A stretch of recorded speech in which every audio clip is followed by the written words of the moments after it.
I feel like a B-17 bomber flying over enemy territory about to get shellacked by flak coming from ground turrets placed by nutrition ideologues.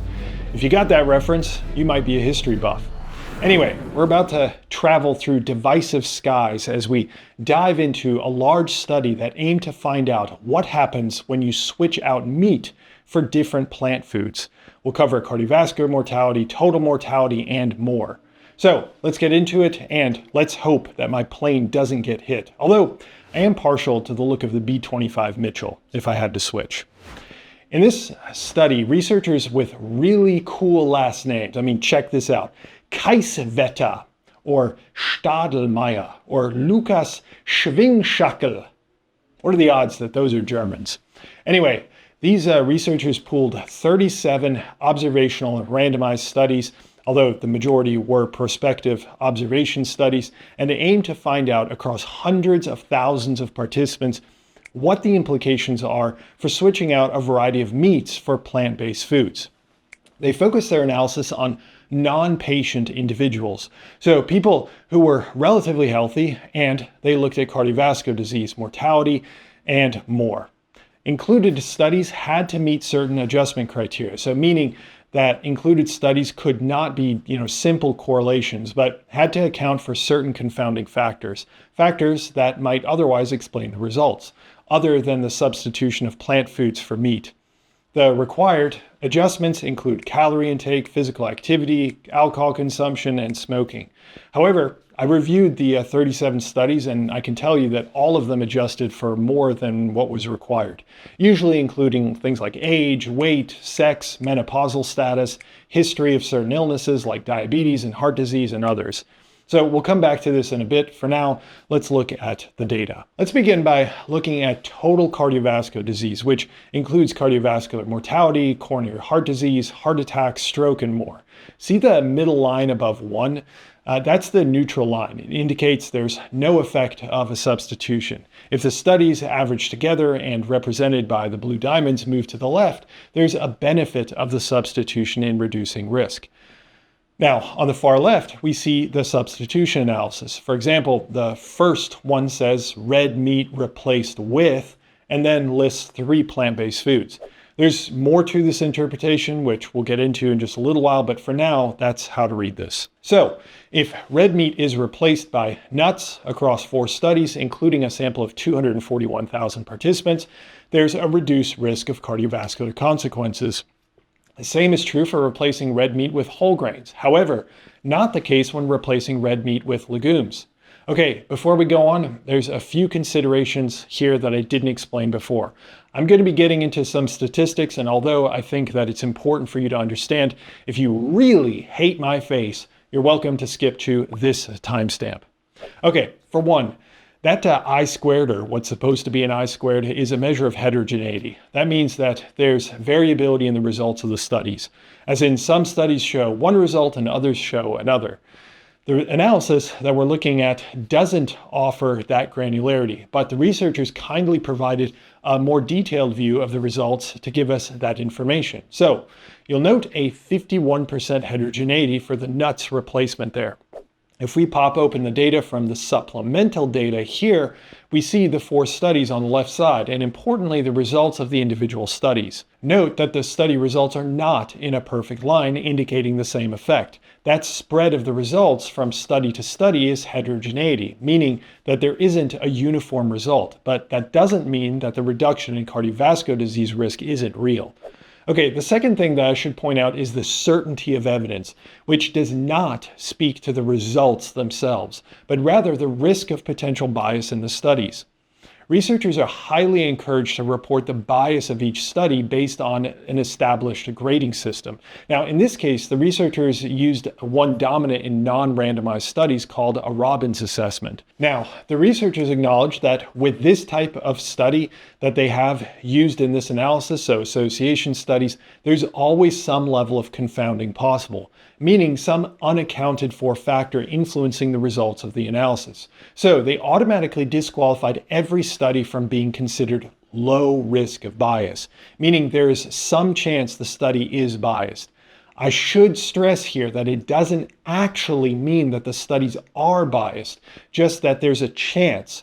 That's why, if we look at the risk of bias assessment across all the studies, you'll note this D1 category, which speaks to confounding. It is never indicated green or low risk of bias on any of these studies, but automatically set to moderate risk. As such, the certainty of evidence is automatically never high. And the highest you'll see is moderate certainty. But don't let that deceive you, because a moderate certainty is defined as the true effect is close to the estimated effect. Meaning, we're looking at an estimated effect based on samples, groups of people that represent the entire population.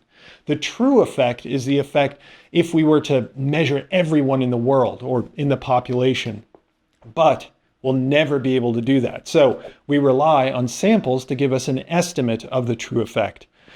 As such, a moderate certainty of evidence is actually pretty good, especially if you have a big effect. On the other hand, a very low certainty of evidence means there is a high risk of bias, and we need better data to be certain of the effect that we're seeing is accurate. Now, I realize that might have been a bit much for you. Maybe you're thinking, who the F cares? But on a topic where people feel a strong emotion like plant-based and animal-based nutrition, it's important that I make it clear what everything means so that we don't misunderstand. I'll have a bit more to say, but let's get back to the results. Returning to the cardiovascular disease, we can see that while it is mentioned that nuts and whole grain in replacement of red meat did reduce risk, the certainty of evidence indicates many of these studies are higher in potential bias and could use more, better studies to shore up the results. However, that is not the case when looking at processed meats. In fact, the effect is robust, and the certainty of evidence is the highest that we'll achieve under the parameters that I described earlier. Other meats like poultry, so chicken, turkey, etc., also seem to have elevated risk compared to nut consumption. And again, the certainty of evidence is low, so more studies are needed. Interestingly, fish replacement with nuts or legumes does not indicate an effect, yet eggs replaced with nuts does indicate an effect with moderate certainty of evidence. Overall, these data indicate the substitution of processed meats with just about anything plant-based, as well as the replacement of egg consumption with legumes, have good evidence behind them reducing cardiovascular disease risk. More data is likely needed for some of these other substitutions, but some trend toward reduced red meat is also currently indicated. In fact, we'll also go over some more specifics like how much of each, which was also addressed in this analysis. First, I'd like to get into some additional work expanding beyond heart health and looking at overall mortality risk. For that, we can lean on this. It follows similar rules as before, but this time the researchers are able to add a few more substitutions. Now, as a reminder, the bar for showing an effect on all-cause mortality is higher than that for cardiovascular disease. However, in this case, the evidence quality was high enough and indicates replacing red meat with nuts does reduce risk, which was also true when replacing it with whole grains, yet not with cereal or vegetables. Although both of these results are based on fewer studies, less certainty of data, and high variability. Again, processed meats replaced indicate reduced all-cause mortality risk, and again with large effects. Interestingly, specifically looking at unprocessed meats, the replacement with nuts indicates an effect as well. However, not the case when looking at legumes, and no all-cause mortality effect when replacing poultry with nuts, yet good evidence in replacing eggs with nuts or legumes.